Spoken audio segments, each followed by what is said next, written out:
বিলাসীপাৰাত আজমলে হেলিকপ্টাৰেৰে উপস্থিত হৈ মহাজোঁট তথা AIUDF দলৰ প্ৰাৰ্থী শামছুল হুদাৰ নিৰ্বাচনী প্ৰচাৰ। উল্লেখ্য যে বিশাল নিৰ্বাচনী প্ৰচাৰখনত মৌলানা বদৰুদ্দিন আজমলৰ লগতে মহাজোঁট বন্ধনৰ বিভিন্ন নেতা কৰ্মীয়ে বিজেপি চৰকাৰক তুলাধুনা কৰে।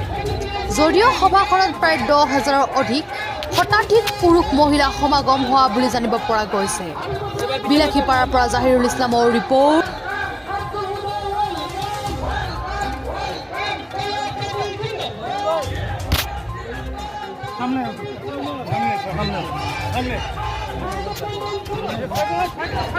ইসকলে খালি উৎসৱ কৰে জানে। আজি পূব পশ্চিমে সবচেয়ে বেছি উৎসৱ যদি কৰিছে সেই MLA জনে কৰিছে নে না?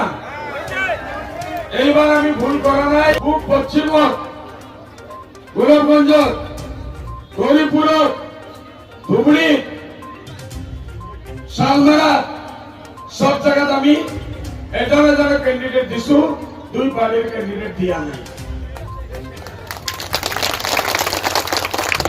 এতিয়া আপোনালোকৰ দায়িত্ব হল এই যে সৰু সৰু বিজেপিৰ টিম ৰাইজৰ দলৰ নামে ক'ত আছে আমি নাজানো,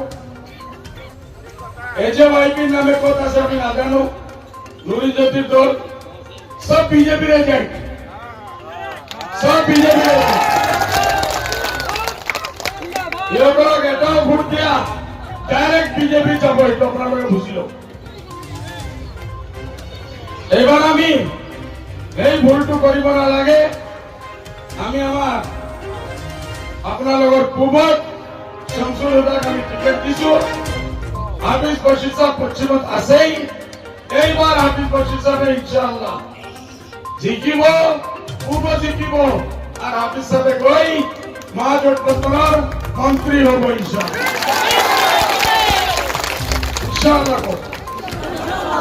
এই কারণে ভাই আজি খেলা আপনার কম ব্যস্ত, আমি চাই থাকিম আপনার খেলি আছে, খেলা হব।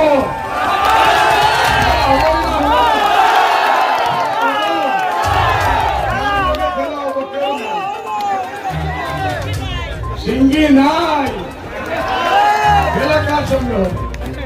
হবেই না, বুঝতে পারছে নাকি? এইটার কারণে আমি আমার দেশ